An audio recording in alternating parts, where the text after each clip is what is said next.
Hello, everybody, and welcome. Thanks for joining us. This is the Salt Club and live show, and this is the October one. We're actually doing it in October. Look at us go.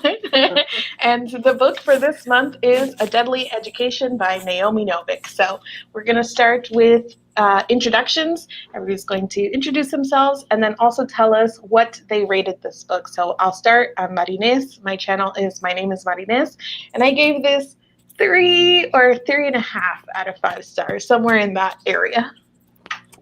Hi, I'm Sam from Dots on Tomes, and I gave this 3.75. I think is what I landed on. It's definitely in a 3-star range for me. Okay. I'm Connor from the channel Connor O'Brien, and I ended up rating this book like 3.5 to 4 stars. Like, I don't know where I land on that, but that range. I'm Jordan from the channel The Jordan Journals, and I don't have a rating for it yet, but I think it's somewhere around 3 stars right now. Yep, and I'm Paige from Minimal Bookie. I really liked this book the first time I read it, but on a reread, it does not hold up. So it's about 3.5 to 4 for me. Still trying to figure out exactly where it lands. So when we picked this book and we were at the end of the live show, we were yes, so confident that this is going to be a book that we all loved. But what is really interesting is that this is a book that we're all very this is I think the most same we've been. Yeah. Mm-hmm. So we start talking about characters first, but because I think the magic and world building is such a big part of this, what did you guys think about the setting and the world building and the magic in this world? I think that was both the strongest and weakest at times, because the info dumping that everyone talks about with this book, they're even talking about in the chat already, is huge. And a huge issue. However, I did really like the world. I loved how it made sense, almost the amount of info dumping, because it's literally every the school is really trying to kill him real hard. So it's not just it's kind of a dangerous school. It's no, there's a monster for everything you could possibly think of. And I kind of liked that. I think I really liked the library. Obviously, magical libraries are always a fun time, so that was really cool. And I also enjoy magic systems that are challenging for people. The magic, it sort of reminded me of Name of the Windy type thing, where you're you really have to learn this or you're gonna really mess yourself up. So I did enjoy the magic as well, and that everyone kind of has an affinity for things, and Elle's magic in particular and stuff. So I thought it was fun, but it was at the beginning oh, so we're just getting world building? Cool. I thought it was cool too. I really liked how the school worked. Everyone's on different levels, and then as they progress, they get deeper and deeper into the school, and then it gets more dangerous every year because they're closer to the graduation hall or whatever. And I also thought that how the society of everything was set up was really interesting too, because there's the kids that are have the most resources and everything, and that kind of determines which track they take, because there's the kids that are don't have those resources and they have to go to that unnamed track where they just fix everything for everyone else and just hope that someone takes pity on them and protects them. So I thought all of that was really cool. Yeah, I also really liked, like Sam said, it's sort of complicated because I liked the world building the first time I read it. I just signed up knowing there's going to be info dumps. This is a new world. You have to learn everything.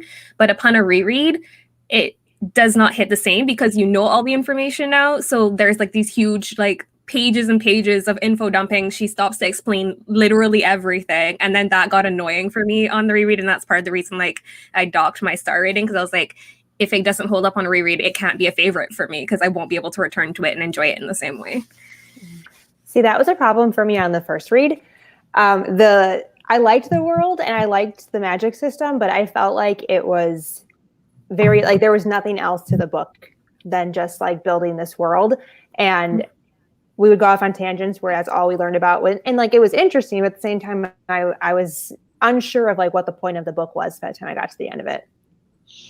Yeah, we're all on the same page. So I think I really like books that do this, that take like some sort of trope or setting or genre, and they take like the darker element and pull it forward. So like it's this whole unspoken thing, especially with like the Harry Potter books and stuff, that, you know, they're sending the children away to this magic school, and the chances that they're going to die are high. And you're just like, why would any parent send their kid here? So taking that out and bringing it forward and being like, the school will probably kill you.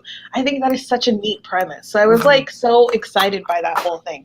And I liked all the elements of the magic, but what I found like frustrating about the info dumping was that it wasn't like adding anything to me. Like every time she went off on these tangents about like this other, like, you know, demony thing or whatever it was all the same stuff. Like, okay, yeah, we get it. The school's trying to kill them. Like, you've added nothing new to your world or your mythology. It's just the same stuff over and over again. And I found myself like tuning out at points and just like, okay, like getting to, okay, bring me to the dialogue or bring me to a fight scene, bring me to some action. But if you're just going to sit there and have your narrator literally just tell us things, it was kind of like annoying. Yeah, I pulled a you, Maddie, and I like almost fell asleep at one point while I was listening to it today because like, it was an info dumping part, and I woke up and I was like, I literally missed nothing because I still understand where I am right now. You did one of those. You wake up and the audiobook is like chapter 49, and you're like, damn it. I zone out. I zone out all the time when I read, and I like zoned out a lot during this book, and I'd come back to it and be like, I didn't miss anything. This is great. I read 5 pages and I don't know what happened, but I didn't miss anything. Yeah, I think one of the things that like was caused by is that she is so like by herself all the time, and so she just is telling you everything because she doesn't actually talk to anyone. I wish there was more dialogue so that you could like start to learn about the characters earlier on. We start to learn about them later, but I wish that was more throughout. Yeah. Yeah. There's something to be said for the fact that like it did try to do something different for like the magical school genre, and that like usually, you know, you follow the kids with the first year that they're in the school. So you're getting all of this like world building in a very organic way, learning with them. But this was a character that had been there. She's been there a while. And like, so she's just having to like, again, info dump to you because she's not really doing much else. And so although I appreciate what it was like attempting to do, being like a little bit different than what you usually get, it was like, well, it wasn't super effective. That's why with magical schools, you tend to follow them the first year. so we don't have this problem. Right. Yeah. And they're like info dumps that are like a little easier to take. So if it's like a plot appropriate lesson, right? Like a school lesson, and you're like, oh, okay, we're learning with the character. Or if it's like through dialogue and they're like, you know, God, Elle, don't you know that the Maleficaria? And you're like, okay, fine. It's through dialogue, like you're info dumping, but at least this was literally just her in her room, like, and this is what this does. And I was just like, I couldn't take anymore at one point. I think it was also different too because she knew she was going to this school. Like she had time to prepare, so she already knew a lot about the school before she even went, so that made it even worse because usually when we go with these characters to these different schools or these different places, they don't know that they exist beforehand, so then they get dumped to, and then it like is relayed to you through them. But yeah, and there's also, you know, someone mentioned that this book ended up being like there's no adults, but it didn't feel anti-adult. But that's the thing too, is like usually we have these adult characters explaining things, so like what's happening, and it's like, oh, there's no teachers. Like I was not expecting. I didn't even notice that. The school just shoots books out of the void at you like randomly, which I actually found kind of fun. But cool. Like I really liked that there was no teachers. I'm like, oh, this is just like a, you know, independent study the whole time. Like I kind of dig that. But it was like, okay, so all of these things that, you know, authors usually use to explain, like it's not there. You don't have the ability to do that. So, and this is why we resulted in, you know, the info dump. And it felt very like stream of consciousness too. Yeah. And Elle's very blunt, so it's kind of like, you know, it was sort of hard to be like, you know, and she's written to be sort of, you know, unlikable. We'll get to that, but she's just very straightforward, so it's not really holding your hand along with it. So it becomes very blunt info dumping. And I think it could have, even if it had been done less, just tightened, if that was the way that she wanted to do it, and the different ways that she's looking at like the no parents and the school that wants to kill you, like all of that stuff was cool. But I just think that it went into a territory where it was too much info dumping. And if we're all saying that we tuned out at certain points and missed nothing, that is a key indicator that you could have cut out a whole bunch and been okay. It definitely could have been one of those books where they do a little.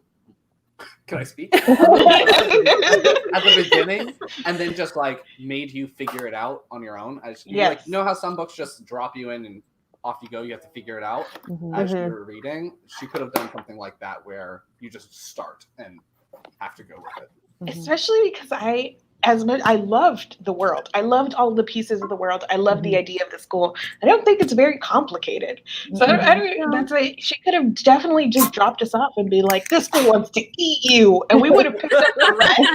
Like, totally fine. Like, we are able to understand that. And then there's these bad things that are feeding off their magic. Like, all of that is very, very simplistic, even for the ways that she's like turned the tropes on their head. So the amount of exposition, did it even fit the book or the story that she was telling?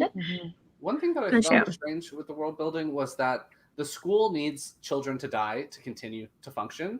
Like, they use the energy of the dead children to like keep everything going. That's why like the lunches are getting crappier and crappier, because not as many people are dying. But one thing I thought was weird was that the school like actively tries to stop Elle from like saving people, but it never tries to stop Orion. Like, not once. It's kind of strange. Maybe that's part of the thing. Trust Orion Lake.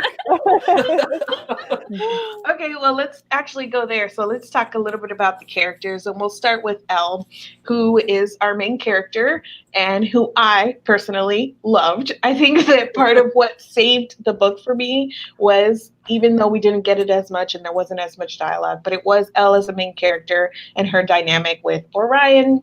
I feel like all of the rest of the characters, I didn't even write them down to talk about because I couldn't tell you their names if you asked me, and I finished reading this yesterday, and they also were not fleshed out at all. So the only two characters that I feel like I can talk about are Elle and Orion. So we'll start with Elle. How did you guys feel about her? She was like, yeah, she was the winner for me. She's the reason that I like remembered the book as fondly as I did when I read it back in March, because I liked her. Like we said, she's very blunt and she does not hold back when she doesn't like people. And I liked those interactions with everybody around her. She didn't like the class system that they had going with the enclaves, and she decided like she would let them know, and she came to her own decisions that she didn't even want to be part of that system anymore. And I really like appreciated that sort of experience, because we're so used to seeing people who want to fit in, and she is the opposite of that. I like how self-aware she is too. Like, she knows exactly where she stands in the scheme of things, and how like she's not worth anything to any of these people because she hasn't demonstrated like how powerful she actually is. So like she knows that if someone is being nice to her, that they want something from her, and vice versa. Like if she ever shows an interest in someone else, they know that she wants something from them. That's why her like mechanic friend, they get along so well, because they both are using each other and all of that. So I really liked how self-aware she was, just because it was very real. She like called it exactly how it is. And anytime like when she starts interacting with Orion, that's when she's like, I'm so confused because you're just trying to be a nice guy. Doesn't make any sense. Yeah, I definitely appreciated their like interactions and stuff when he's just like wasn't used to somebody who like didn't care about like impressing him or like having him by their side or anything. And I do also really appreciate characters who like don't care what anybody thinks, because I deeply care what people think. So I'm like, ooh, must be nice. You don't care that someone said something shitty to you? Oh wow, you didn't think about it for 4 days after? Cool. So like that is always really great. And yeah, I did like the even though I don't remember their names either, really, I did like her relationship with the other people who were like middle tier, I would say, because they were like still powerful, but like they weren't like enclave kids. And like the one that was like a whatever that word is. The mouse girl. I think her name is Louisa. Yeah. Was it? Name? Louisa? No, Lou. No, Louisa. Who's that No. died? Yeah. So I like her and then Luke. Yeah. Lou and the other girl. I liked them as like this little dynamic of like women that don't care about other people. I was like, Yeah. ooh, love to see it. And I also just liked that, like, I know we're probably gonna get to this, but the fact that like Elle didn't realize that Orion did have a crush on her the whole time. She's like so self-aware, but like not aware of anyone around her. And I really appreciated that about her. I thought that was really funny. Yeah, I loved you guys. I'm not like a big like morally gray kind of person, or like for those characters, I'm very like, I don't know, harsh on them. So I just thought it was like really neat. Also, just the setup of her, like this big bad evil. I mean, but she's not. So she has the ability to be like, right, to be that thing, but she's fighting so hard against it. So just that dynamic was really awesome. And then every time the school is like, here is a spell for a super volcano, and she's like, damn it, not again. The fact that she can't even like stream of consciousness right because she will create a spell to like end the world. Like I just kind of love that about her. Like that she has to be so careful like what everything she does because like her power is that great. And it's funny too because like she can't even write it down because if she writes it down, then the school's gonna have that and give it to someone else at some point. So she can't even do that. Yeah, I thought it was funny because like her character is named after the character from Lord of the Rings, and it's basically that scene where she like is tempted by the ring and like she's like, I will be all powerful. Like that's this character's powers. Yeah. So I thought that was fun. Yeah, there were a lot of like fun little references when it came to like character names and things like that I wasn't really expecting. I was like, oh, this is like, it was like, hello, fantasy fans, and you were like, oh, you know? I just I also found it pretty funny at times, like because of her, because she was so like self-aware, she was so dry, and then you know her sort of like doom and gloom sort of humor, and the way that she was always actively trying not to kill everyone around her, like it was done with so much humor that I found myself like chuckling around along with her, especially when she was being sarcastic and things like that. So it's part of the reason that I was just like kind of bummed out that I didn't enjoy this much more because I really liked her as a main character, and I liked all the things that were set up because she's actively trying not to like give in to her evil side. And the fact that she's like so grumpy too is really hilarious. You know, she's like this huge grump, but she's probably like the best person there at her core because she's like always actively trying to do good and like protect people, and she's such a good being, but she's a grump. So I think it's interesting. Go ahead. I really like the scene where like Orion doesn't believe that she's super powerful and she's just like, I'm gonna take all your power. I was like, oh shit. I don't know if you guys have read other of Naomi Novik's books, but one of the things that she gets kind of criticized for, and one of the big like make it or break it things for whether or not people like Uprooted, is because sometimes people see that relationship as kind of he's too grumpy, and so people kind of see that either like a little abusive or whatnot, but she tends to do this like grumpy character sunshine sort of thing. So it was neat to see it kind of flipped and give us like the grumpy character in Elle and then the himbo in Orion. No way, I was so excited. So how did you guys feel about Orion in general? I mean, that was how I like told people when they asked about the book because they knew I read it. I was like, "There's a himbo love interest, and that is all I know." And I love him so much because he's so pure. Like he had something's up with him because of his powers and the way he zoned out while he was killing all of like the demons in the basement. And like the fact that we know him as somebody who just like does good, feels like he needs to protect everybody because that's what he's been told his whole life. But now we're introduced to the element that something about him is off, that he might not be trusted. I'm very curious to see where it goes, but I loved them together. Like them as a unit was my favorite part of reading this for sure. It still holds up the second read. I still loved every scene when they kissed. I was like, yes. I love when like that's about to happen and they're like the flaming inferno's coming. She's like, "Are you really gonna do this right now? Like I don't have time." Like, and I was like, Random balls. Because that happens in so many fight scenes, and it's never called out. And she was like, "We don't have time for this." Right. I also like when she was like, "Oh my God, we are dating!" And you're just like, "Oh, honey, yes, Yeah. we've been dating all along." I think Orion was like, kind of same as some of the other characters. Like, it wasn't like super fleshed out or whatnot, but I just thought the dynamic was good. I really liked that even, he's not trying, but he's just saving everybody, and he can't help his affinity any more than, Elle can. So to see like the difference in their affinities and their dynamic was really fun. And every time he showed up, I was just like, yay!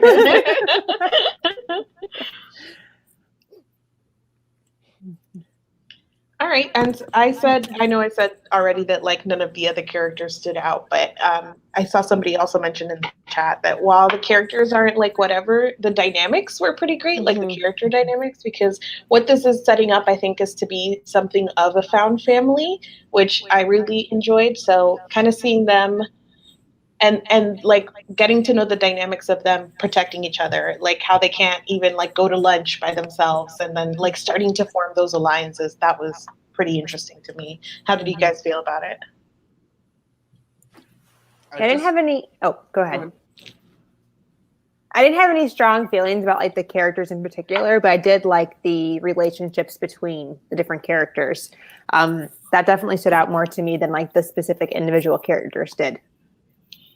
I think that like not having the other characters fleshed out, it just kind of makes sense a little bit with this, because she is so by herself for like the vast majority of this book, and she doesn't really start to invest in other people until like she realizes that one, she's got a boyfriend that she didn't know that he was dating, and two, now she's in this alliance with these other two girls. So I feel like she's actually going to start learning about them, and that's how we're going to learn about them. Like we start to learn about them towards the very end, and how Lou, the one with the mice, yes, like, her two younger cousins are now there. Like, so now we're starting to figure out more about all of their different families and how they're working and all of that. So I think that in the future books, we're going to start learning way more about the characters. But yeah, I think, like you said, the very end was like, like the end was definitely like the better part for me, because you get to see all of these like interactions. And I even liked seeing like how some of the other friend groups teamed up, like the seniors and stuff that they had to team up with, even though like I don't remember their names, but I just remember the dynamic and like how they were teaming up together, and just showing these little found families that you would have, because they're basically like at war with the school. So it had like that kind of feeling of them relying on each other. And just as she started to have like friends, like the few times that like she started to notice that people were sitting with her because now they're kind of like a little bit like her friend, it was like, oh, and she was even saying like, I don't want to have feels about this, but I do. And like, it was like super sweet. Or when she very casually called that person her friend, she's like, I'm going to call you my friend, but it could be a joke and we could just laugh it off. Yeah. Baby. I think too that like I get why this is like so heavy on the introduction, and I do agree that I feel like we're going to get more of this stuff in the second book. So I feel like more of like the dynamics between there is a second book, right? Yeah. Just assuming here. More of the friend dynamics and stuff like that. Probably less of the info dumping, because we already have the world and everything. And I don't disagree that this should be its own first book, but I just feel like maybe 50 less pages, and it would have been like... It's already really short, though. It is very short. 25 less pages? Somebody in the chat... Oh, go ahead. Oh no, I was just gonna say that like it feels like, because we're starting to get to know the characters as well, like more toward the end of the book, maybe in book 2, like the stakes are gonna feel more raised, because you're actually scared for people now, and they're more likely gonna be in more danger compared to this first book where like so many characters died and I felt nothing because I didn't know them, which is sort of disappointing. But yeah, fingers crossed that gets better in book 2. Yeah. I like how like the one girl who didn't know ahead of time that she was going to this school dies, and she's just like, oh. Yeah. It's really interesting, because this is a really dark premise, and there are a lot of like really dark elements, but I didn't always feel that darkness, because I think there's such this like, and then another, like they're sitting at lunch one day and then a kid just dies at the table and everybody's like, oh, my kid died. Anyway, sandwich. And you're just like, wait a second. So and I get why, because it is like a common, like they're trained to accept that this is going to happen. But it's a weird reading experience because you're like, did somebody just die at the lunch table and we moved on? And yes, that did happen. I think it was a senior, right? Because they asked the junior class to stay with him until he died, and then he died, and they're like, okay, bye. Yeah. Yeah, We gotta get to class. Like, yeah. The chat said that the girl at the beginning of the book who didn't know she was going to the school and died is like typically the main character you end up following. Mhm. And so we weren't, to not be in that person's perspective also is like so different. Mm-hmm. I also, But yeah. just randomly, I don't know if that's nothing to do with what we were talking about, but I really like how her mom is just like this huge hippie, and she's like, Sure. like we don't My even mom's meet just that like, character. do love and light, and she's like, I hate And I can so clearly picture that dynamic, like the Mhm. very out there hippie mom with a much more like, I don't know. Like she doesn't even charge for all of her spells that she creates. No, she just gives them away, and I can totally see that dynamic so clearly. I love that, like, because they're opposites, like anytime somebody brings up her mom, they're Sorry. anytime somebody brings up her mom, everybody's like, "Oh, we love her!" Yay! And then I one of the things that like sticks out in my head is like that description of Elle as like feeling like it's about to rain or whatnot. Like that's like the feeling that she gives everybody. I thought that was like such a like spot on description. But you know, just like the difference there, where everybody's like, "Oh, it's Elle," and then you mention her mom, and everybody's like, "Yay!" And, like, even at the end when they figure out that like she's like The daughter her of- mom or whatever, Yeah. and they were like, "What?" Like, it's such an opposite. They're like, we don't talk about it. Yeah. Well, I think it's one of those things too, because they don't. Only a couple of characters actually know how powerful she is. So like they're like, wait, you're the daughter of someone that's extremely powerful that every enclave wants to be a part of them. So now it's going to be like all of the different enclaves trying to recruit her even more. So, I saw Nicole put in the chat about like, I feel that blasé attitude about death is something Novik wanted, and that's part of why she chose to start us in year 3, but that was not a good idea. So this kind of leads us into talking, I hearing Nicole say that makes me think about how most schools, like magic school stories, they start you in year 1. And I think that part of that is like what we've already talked about, like that being the natural introduction for the character and for you as a reader, because you get to learn alongside your character who is starting on this journey. So like starting us in year 3 was like a choice. And I think that I totally get why, because I feel like there are certain things that she could bring up in year 3 and sort of like going into book 2 where we know it's senior year already and we've already kind of had one graduation and they've got to face another, like all of that stuff is cool, but I think that she kind of shoots herself in the foot in other ways because of this like exposition and all that stuff. But this is go ahead. I think that with that, like I don't know if it was like a terrible choice, just because this is supposed to be an adult series, and so starting it at junior year and then kind of introducing you there, taking you into senior year where it's really going to be highlighted all the different dynamics of like how this culture is set up and how the like different like social class levels play into things, because they're about to enter into the real world, and once they enter the real world, then like things will like amp up even more, because she already knows that spell to create more enclaves and it's going to create chaos. So I don't know. I don't know if I want to read 4 books before getting back into the real world. So I think that maybe just the 2 in this school setting and then moving past it is a good idea. Do we know how many books long it's supposed to be? I think it's only supposed to be a trilogy. Ooh. I might be lying. I truly don't know. I'm just assuming. 'Cause I was thinking, like, if she was only writing it to be a duology, then if she was to make it with year 1, she'd have to come up with a 4-book storyline. And maybe she didn't have a 4-book storyline that she wanted to tell. Well, it's not like anything's That's why we changing in chose- the school. They're just trying to kill you. So Yeah, it might get repetitive. Exactly. Yeah, so the fact that like they're going into just junior year and then senior year, I think makes actually a lot of sense because you get to do all the setup in junior year like she did, and then senior year is like the big thing. And I do think like the third book is going to be outside in the real world because they've mentioned like the outside the school enough times that it's like that there's definitely going to be something probably with like who Orion is and how that's connected to everything that's going to be like an outside the school problem. How did you guys feel about like the plot in this one? And it kind of gets me thinking too, like, I mean, I'm sure there's something else that she could do, but you guys are right that like 4 books in the school in the setting would be like not enough because, I mean, unless she introduced some outside plot, right? Like, even in Hogwarts, we had like Voldemort on the outside. There were things on the outside that were feeding the inside school plots, where this was just like, the school is going to kill you. And so four books of that would be like, okay, the school is still trying to kill you.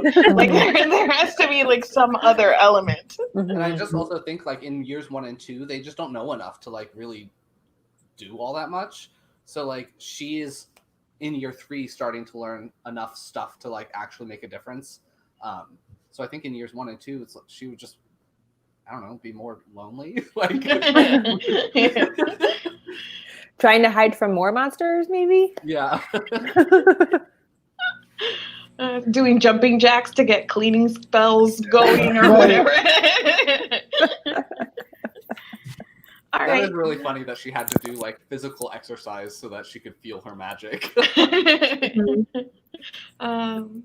Yeah, I didn't feel like there was really a very strong plot in this book, but I'm also a hugely plot-driven reader, and so if there's not a really strong plot, it tends to be more of a struggle for me to get through the book. Yeah, I don't think that there was a strong plot in this. I think it was mainly just following her, like in her mind, as she's trying to get alliance members and trying to like maneuver her way into a good position where she's going to be accepted into an enclave. But then that kind of like falls apart when she doesn't want to be in an enclave. So the plot was probably like one of the weaker points for me.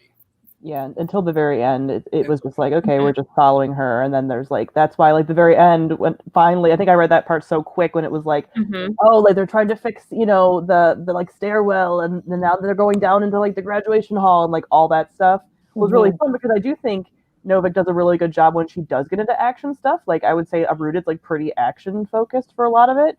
And I do think that she does that well where it's pretty engaging. So once we got to those bits, it was better. But yeah, that's why it was lower for me because there wasn't much of a plot. The best thing, I don't mind books that aren't plot driven, but to me they have to be character driven then. Yeah. And then this one was also not very character driven. Like you have the one main character that is pretty fleshed out, but everybody else, like we can't even name them. So it's like, okay, you're not plot heavy and you're not character heavy. All it was exposition. Like world building. Yeah.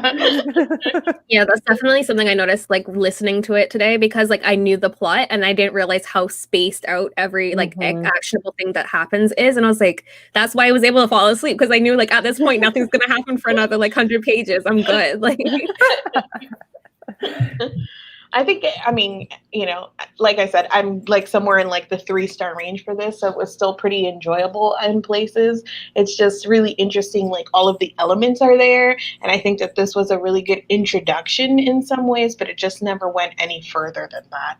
I think that she did have to establish this baseline because I wouldn't be surprised if things massively change in book 2, because for all intents and purposes, they've broken something in the school or they've changed something in the school. And they've changed some like the social dynamics. So I can see it being like a really different thing for them in their senior year. So again, I don't think that this was necessarily a bad place to start. I get why this is the introduction, but she just needed a little bit more either character work or plot or something. I just really hope that, I don't know, I'm just trying to think of like book 2 and I can't see how she's going to like create a really strong plot in book 2 either, because the only thing we have to go off of is that Orion is not to be trusted. I think that'll be the big mystery in the big plot. Yeah. I think the book, I think I saw it called The Last Graduate. I think I saw it was called The Last Graduate. Is that the next book's name? Oh, is that, do they have it up already? I thought I saw that when I was on Goodreads today. Oh, that's kind of sus. Now I'm worried. So yeah, I was thinking about that the whole time because I had seen that when I went to go add this to like my reading shelf, and I was like, I what is the last graduate? Is there only one person graduating the school next year? What is that? Is the school not going to have any more graduates after next year? Hmm. Oh yeah, the last graduate. And I think, I mean, this does set up it sets it up really well. Again, where it's like this whole thing where you understand why the school exists as it does. And like, as like the only option, like these kids are going to get attacked anyway. At least the school offers some protection and like safety in numbers. But she keeps asking us this question throughout of like, is this really the best option? Like, is this the best solution that everybody could come up with, is like to leave us here all to die potentially? So I think that this is setting up something that I wouldn't be surprised again if she gave us this introduction only to break it in book 2 and like show us like how things are changing or whatnot. So. I could definitely see them breaking it just because in this school you can graduate whenever you want. Like at the end of the term, you're allowed to graduate if you think that you're ready. That's what Orion wanted to do, was graduate with the seniors so he could protect them or whatever. So I could see them all just trying to fly out and figure out a new system just because, like, what is it? A quarter of the students die or something like that. So not great. And Orion's like, not on my watch. Nicole makes a really good point in the comments about what the prophecy could actually mean. And sis, if that's what it is, sign me up for it because yeah, I'm down. I agree that I think that's going to be some sort of like spun on its head. I also want her to find a way to like, I know we've heard about her magic is like that it's bad, that it's evil or whatnot, but I want to find her a way to embrace her magic. And I'm not sure what that's going to look like, especially because like she can't try and experiment with it without potentially killing people. But I want there to be some other thing about her being able to tap into the source or do things with her affinity that aren't necessarily evil. So I kind of wondered, like, not to go full evil or anything, but like I want a scene in book 2 where like she really does something like big. Like I really like those moments in books with like the like really destructive magic. I'm like, come on, let it out. So I hope she gets through. You have the potential. It's hard to believe it's not going to happen at some point. Right. Yeah, Nicole said my big concern is that Orion mystery, or that the Orion mystery will be the whole book because that's a big old use your words plot, and I also agree with that. I really hope that that's not the whole thing. If she's just not like, I mean, I can see it happening both ways where it could be the whole plot because she doesn't say anything, but knowing Ella's, why that will be even more frustrating besides not using your words is that Elle, the character, can't you just seeing her on page 1 being like, my grandma said not to trust you, what the heck is this? Like that's the kind of character that she is. So if that doesn't happen, it'll just be more frustrating, you know? Yeah. Do we get her like actual prophecy on page? I don't remember. Of like Elle's actual prophecy, or just that she was supposed to be bad. The vagueness of like people are like, you're gonna do bad things. I wonder if Orion is any way tied into that prophecy, or like has his own version of it or something.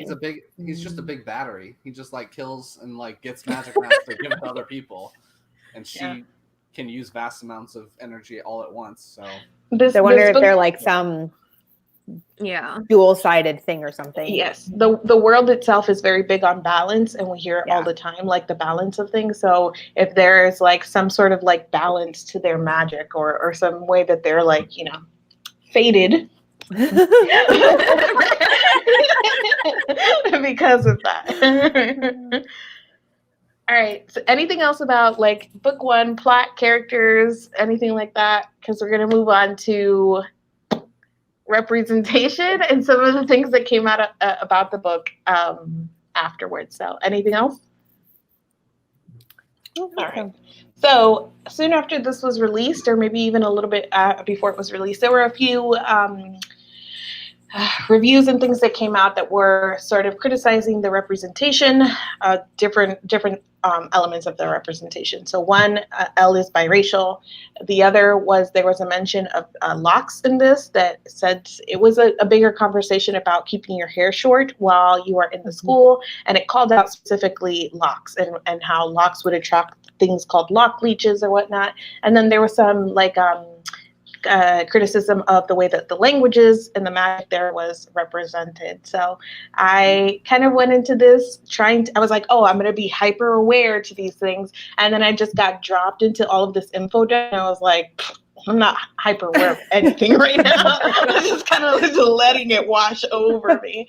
But Novik issued an apology about the locks specifically, and she said that they're going to actually take that part out in all future reprintings of the book, and they're going to fix it in the ebook and things like that. So it was kind of a contentious thing in the book community between people who thought that there was a problem and people who really enjoyed this book and thought that there wasn't a problem. So did you guys pick up on any of that at all while you were reading, or do you have any opinions? I mean, I definitely, when I read the locks little paragraph that is talking about the lock leeches, I was like, that's a really weird and like specific hairstyle to call out when you could just say, like, she's already established that long hair is a bad idea and everyone keeps their hair short. So like, I don't know why she.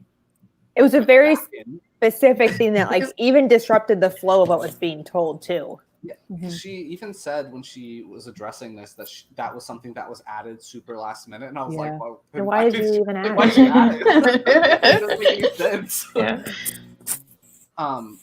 One other thought I had when I was I was reading the I'm blurry.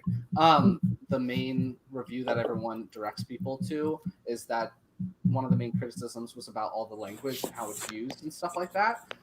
One of the things that they said was something about how it was weird that she was learning dead languages alongside like languages that are still used today. And I was like, that is not that weird because I did that in college. Like I was a classical studies major. I was learning modern Greek and Latin, which Latin is a dead language and modern Greek is still used today. So I don't know. I didn't really see that as such a big deal because a lot of people use languages as part of their magic system. So that was my one thought on that. Yeah, there was definitely like a lot of things because I was definitely like went in hyper aware and like stayed hyper aware. Like whenever I saw something that was referenced in that original review, I screenshotted like the context. And what I found was that a lot of it was like looks really horrible out of context, but in book is not. And there were some things that were like very, I don't want to say overblown because everybody has their own opinion on what's going to be like important or not or whatever. But there were some things that were like, you know, I noticed someone was saying that there was a certain character that only showed up to speak a certain language. And I'm like, that's blatantly not true. He shows up a lot of times. I think it was like Abraham or something. He also they referenced. I was like, he shows up a lot to like kiss Orion's butt. Like that's what he does if you're going to criticize anything. So there were a lot of things that, when taken out of context of this school, if you haven't read the book, would look like really horrible. But then when you're in book, it's like, oh, that's actually like not what I thought it was. Like I saw a lot of things referenced about how like Elle doesn't shower and it's talked about a lot. And I'm like, she didn't mention that much. No, I feel like that was only like once or twice that was mentioned. Yeah, and it was like everyone doesn't shower. Like it wasn't like, oh, Elle's the stinky biracial girl that doesn't shower. It's like, well, no, they can't shower. But like she makes a point to only say like she showers when other people can shower with her, and that's what they all do besides Orion, because they're going to get eaten in the shower. Yeah, right. So there was a lot of things that like did seem to be taken out of context. Thankfully, like right when I was reading it, there was the original like major negative review, and then there was also one that was first from somebody else who was also from like a marginalized reviewer that had responses to it, and so you can kind of reference both of those to kind of see like and kind of get a well-rounded opinion. But I kind of think it's one of those cases of like both can be true. Like, hey, the representation in here was not great. It also wasn't as bad as like some of the reviews were making it sound. I think that the main issue here, and again, I'm not everything that is represented in this book, so I can't speak to it. Yeah. And there are going to be different sensitivities, depending on the way that, what your marginalization is represented in the book. So how that is represented in the book. But to me, I think the main issue is that Novik did not do a good job of fleshing out these characters. So we've got a bunch of 1D characters that have like just one or two defining features. And so it's easy to see something like that and then like put these people into buckets like the one kid who speaks Arabic because he's not a fleshed out character. So to me that was the main issue, is that we didn't have these fully fleshed out characters, but it was a multicultural school, so you end up getting people stuck into these like sort of stereotypes and things. It wasn't anything that I found that like disrupted my enjoyment of the book. I had much more problem with like the writing than anything else in the book, but it was just everything else that you can say about the book, about it, like how it dealt with its plot and its characters, and how it wasn't written sufficiently to sort of the premise that it had. That's why these problems are all arising. Yeah. Is because you get these very superficial level characters with this superficial level treatment of magic and these languages, and it's just like, we learn languages. And so it leaves all this room for like your own interpretation of what Novik is even saying about these people, these identities, and this language, because she doesn't come out and say it in so many words herself. So yeah, I feel like some of it was just like carelessness in one, because if you were going to be writing about diverse characters, you should be a little bit more careful, and I feel like she wasn't. And like also just insensitivity to like the optics of certain situations, because like when I was rereading some of it, like the whole showering thing, there was one line where like she specifically was like, this girl gave me spells because I obviously need to, like, I'm unhygienic. And that part I was like, okay, I totally understand why somebody would rub them the wrong way, because when I re-listened to it I was like, oh, that is kind of weird. But yeah, like when I read it back in March, the locks thing was what stood out to me. It actually made me put down my book for a minute. I was like, you were fine, you were a little iffy, but then you did that and I was like, fuck, I have to put this book down. I'm angry for a second. And like it didn't detract for like all the things I did like about the book. As far as like I'm biracial, like the main character is, and she felt like biracial for brownie points, which is just basically like checking off a box for diversity. She didn't, because she's not connected to her heritage. It doesn't really impact her as a character, which is completely valid. Some biracial people are not connected to that side of their identity, and it's good that they are gonna get maybe some representation on that end. That's obviously not me, but there was one line where she was explaining how because her mom is like white and very much looks different from her, she doesn't feel like she belongs to her mother, and I thought that was really touched something for me. I was like, okay, that I have experienced. So like it was a lot of insensitivity, and I feel like she added some of the stuff after she had her sensitivity reads, and it was very obvious for that. But overall, I feel like there was context. It was just she was being careless, and hopefully in book 2 she's less careless about this kinds of stuff. Yeah, definitely like thinking about the optics, like you said, like how is it going to look out of context? Like think about how, you know, like it's like she didn't think about how books get reviewed and like things get pulled completely out of context, because like when you first read a lot of the criticism about this, you're like, oh my God, like that was said. And then it's like, oh, well, then you see what, you know, like someone else was saying, like all the characters are one-dimensional. So it's not singling out, you know, certain like marginalization, but it just looks really awful when you don't, you know, when you don't put it in that context. And like, yeah, like specifically, like we all noticed the locks thing as being like, that's really weird to even, you know, point out necessarily. So it's one of those examples of like, this is so in the middle with like, some people were like, I love the representation because yeah, like I've seen reviews from biracial people who are like, I have the exact same upbringing as her. I totally get that. But it's like, well, yeah, these characters can't be like a monolith, you know? And especially when they have them so watered down, it can feel that way.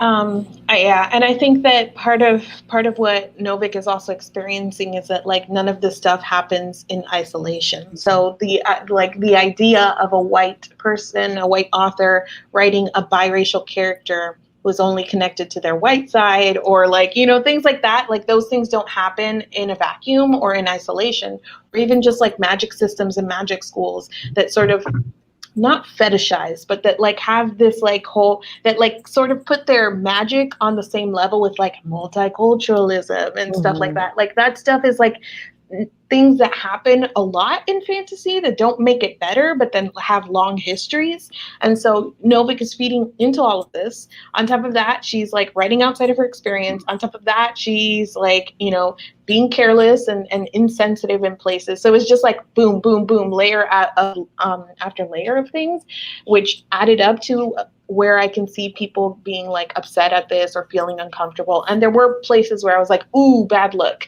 But I was expecting, I guess, a little bit more. I was expecting it to be, I don't know, more overtly racist or problematic or whatnot, just based on what I had read.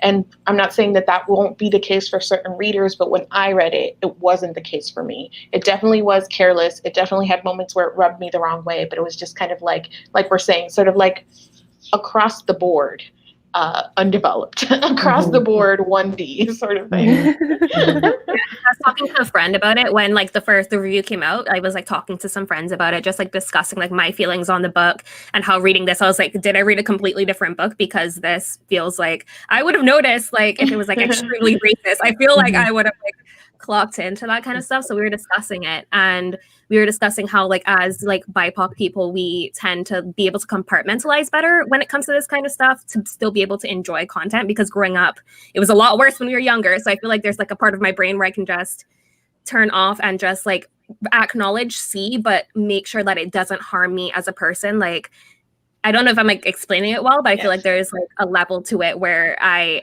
acknowledge all of the problems, but like at the same time, I still was able to enjoy what I liked about it. Mm-hmm. Yeah.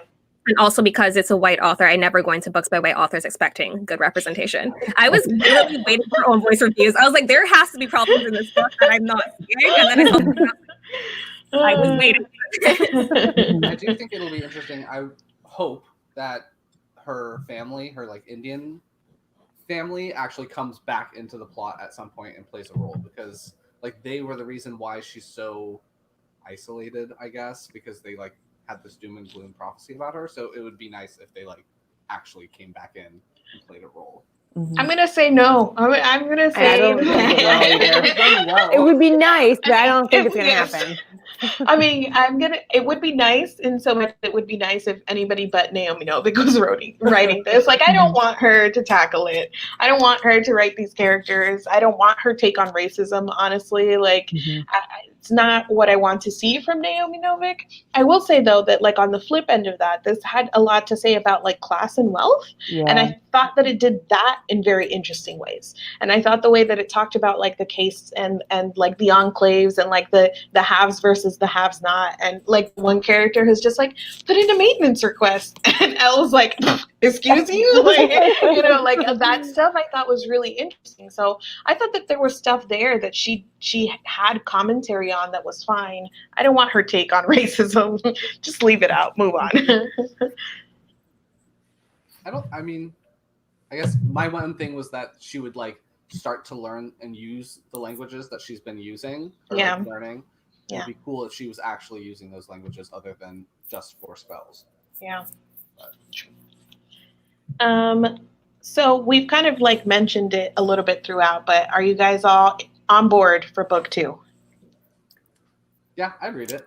But yes, I'm gonna. Yes, Sam is stuck. Sam warned us that her Wi-Fi might be cutting out. So at least she got stuck on like a decent face and not like. Book 2, Connor. I'd read it. Yes. Yep. Yeah. Jordan. It depends on how much of this I remember at the time book 2 comes out, because it didn't do enough for me to be like, yes, book 2. Yeah. Yeah, I'm a completionist, so I probably will be reading.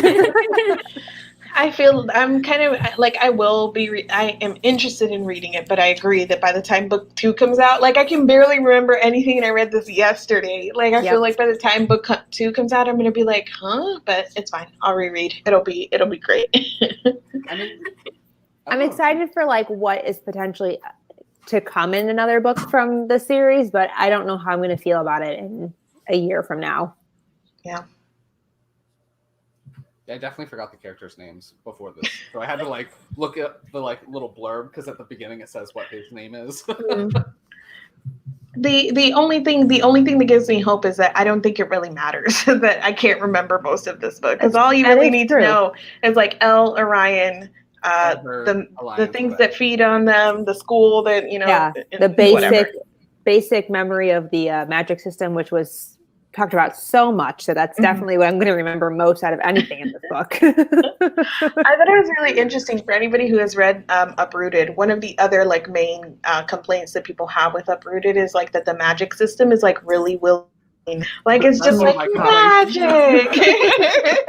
Which is part of why I loved it, because I can love both, but I tend to go more towards magic systems where you don't need to overly explain it. It's magic. What else do I need to know? It's fine. But this one almost like went ham in the opposite direction. She went like, oh, you didn't think by magic? That's why I liked the magic system in here. Yeah, I do tend to enjoy books that have more explanation of their magic system other than just like magic exists and here it is. I like it to be a little bit more fleshed out. So I'm glad it went that direction as opposed to like Uprooted direction. Well, like in Uprooted, she's just like like forest magic, whatever she's doing, like she's limitless. She can do whatever she wants as long as she like puts her mind to it and like is creative. Wow. I wish I could do that. But, like, in this book, she's limited. I like when the magic systems are limited and have a cost. So like Yeah. she has to work out all the time to like put energy or whatever it's called into these stones, so then she can use those. If she doesn't use those, she could die because Yeah. she'll like turn into a demon or whatever they're called. Yeah. So I like when there's a consequence for overextending yourself. Like checks and balances on the magic. It's not just a like- free for all. Because it's similar to how we are. Like as humans, we can only do so much, or we're gonna hurt ourselves. I will say I would not survive in this world because if I have to do exercise to fucking get the mana or whatever, no. I would just die. It's fine. I would literally be like one of the students sacrificed. Like, I am the cost to maintaining the school. Like I know it. Well, even the other character that she tells this to about how she does push-ups was like, what are you like? Was like, what, you do push-ups? Well, that's So like it's the like a thing about, very like, a huge unique power thing to bank. her. Yes. Yeah. Yeah. But you know, I'm just gonna say overall, I would not survive in this world. Oh, no. All right. I would be Anything else? living in paranoia that I was going to die Yes. at all times. Correct. I would take my chances on the outside. It'd be like, you'll be safer at the school. I'd be like, you know what? It's fine. I'm going to die either way. Let's die at home. Go live with the mundanes where they don't really believe in Yeah, magic, so you yeah. can protect yourselves. Nicole said that she also likes that she knows that she's pretty. She just doesn't date people because everyone thinks she's evil. I did like that That's too. fair. Because usually this type of character, you would expect that they would be like, well, nobody I'm so, and she's like, no, I'm actually hot. I just the don't whole like people. Yeah, and the whole thing with like Orion, like nobody is like, oh, why would he like her? She's not pretty. It was just like she's rude, but she is hot. So like, I like that too. Yeah, that's so different than what you typically get of like, I'm so plain and I'm just so like meek and well liked. Mm-hmm. And like the idea too of like the hot evil character is great. So that combination was good all around. Anybody else have questions in the comments or anything else in terms of what you guys have? Any notes you took? Anything that stood out to you that we haven't mentioned so far? Oh, here comes Sam. Wait, Sam, are you reading book 2? Yes. Yeah, okay. I missed a whole ton. I'm just sitting there like, great. Yeah. Okay, we asked about book 2, and we also said that we loved it that Elle knows that she's hot. That she's like, yeah, I'm pretty. And it's like not like the plain character sort of trope or whatever. So Agreed. Co-signed. all right. If nobody else, do you have anything else to add? Nope. So, okay, we do have a question. Did you like the atmosphere? It didn't really work for me. So how did you guys feel about the atmosphere in the book? It was kind of strange because the school is like very like metal. It's in my mind I was like, this is a spaceship. And then like the moment they walk into the library, it's like, ooh, Library of Alexandria. Like so it was kind of strange because they like their magic system is like very natural. It's like all based off of language and like making things yourself. But then like the school itself is very metal. Like and they have like metal grates and drains in their floors and it's very mechanical. So I mean like it was weird that the two were meshed, but I kind of liked it.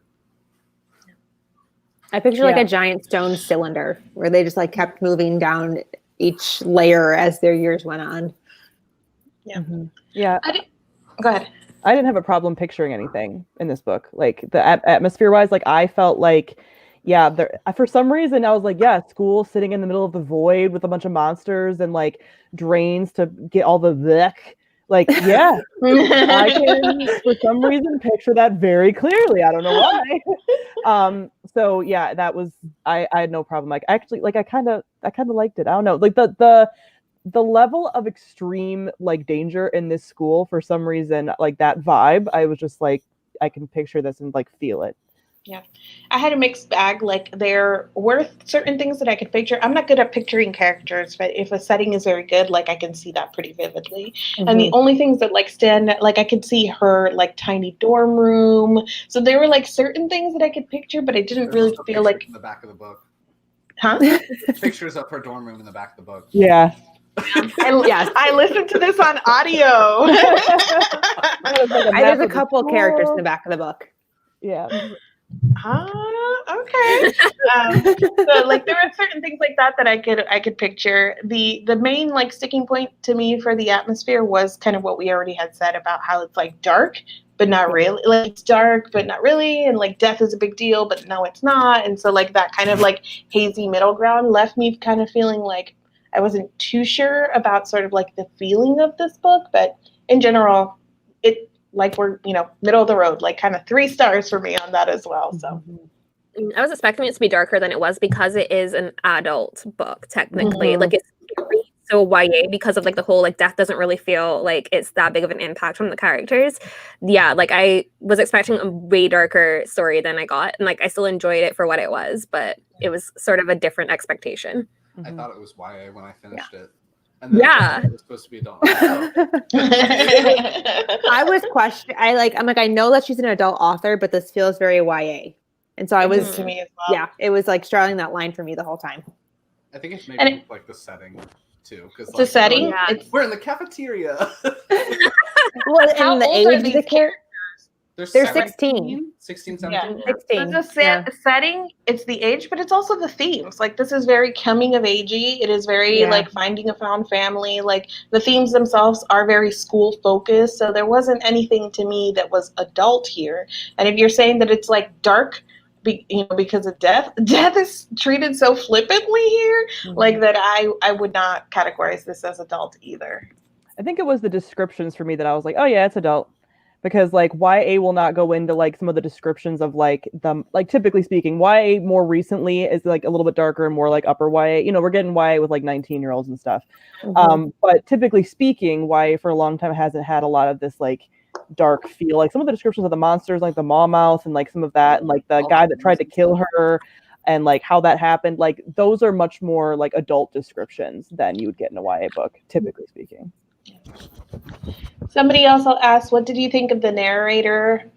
Somebody said something and I lost it. For the audiobook, did she add or take anything away from Elle? So I listened on audio. Anybody else? I read it in physical. No, I read it. Jordan read it. Connor read it. Paige, did you like the narrator? Yeah. Sometimes she made some weird choices with accents. Like some characters had accents and others didn't. And there was like one specific one, I don't know who the character was, but she puts on a different accent. And I was like, okay, this is like low-key kind of offensive because this is the only time you've done this the entire book. Why did you make this choice? No, it took me out of it. I was like curling my hair and I like paused, like, did that just happen? So, like besides that one choice that I liked that she had like both the American and the British accent throughout the entire book when the characters were speaking. Yeah, it was the same. It was fine for me. I didn't have any strong feelings one way or the other about the narrator. I also had this like really fast. So I was listening to it really, really fast. So I didn't really have time to like stop and really process the voice of the narrator because I'm like 2.5, let's go.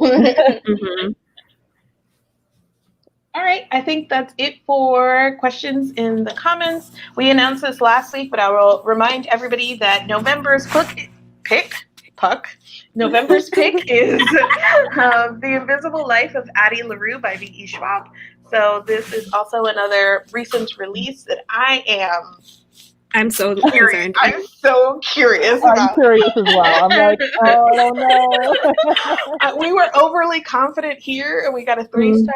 I am very worried here, so maybe we'll get a 5-star. We'll see. Have you guys read other V.E. Schwab books? Yes. We all know him for the Gathering of Shadows series. I actually want her to lower me into my grave so she can let me down one last time. So that's where I am.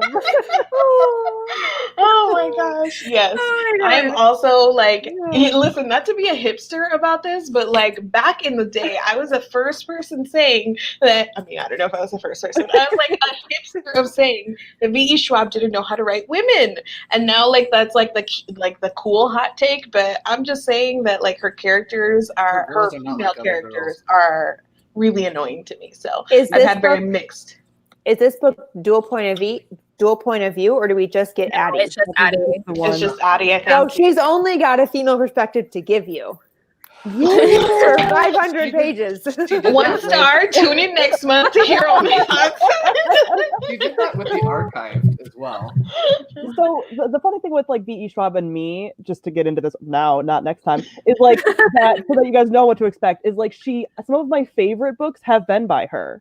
But then some of my least favorite books have been by her. So she either is like great for me or I hate everything about it. So Yeah. Like I read Yeah. this, I feel like I'm gonna be. but I'm too scared to read the next one. don't. Yes, same. I feel like I'm gonna be like easily impressed by her. I like the Gathering of Shadow series, so like my pace. Sometimes it's great and sometimes it's not. And this is, like, my favorite. It's not great. I will say that I have characteristically liked I have disliked 90% of the book and then liked the last 10% of every book I've read by her. So I'm expecting a great ending and everything else to not be great. I think she's been working on this one for a long time though. So This hopefully is like her baby Yeah. book. So we'll see what that means. And I've seen a lot of people already saying like favorite of the year, like loved it and things like that. Amazing. People do that all Yes. the time with her though. I know. Let's see.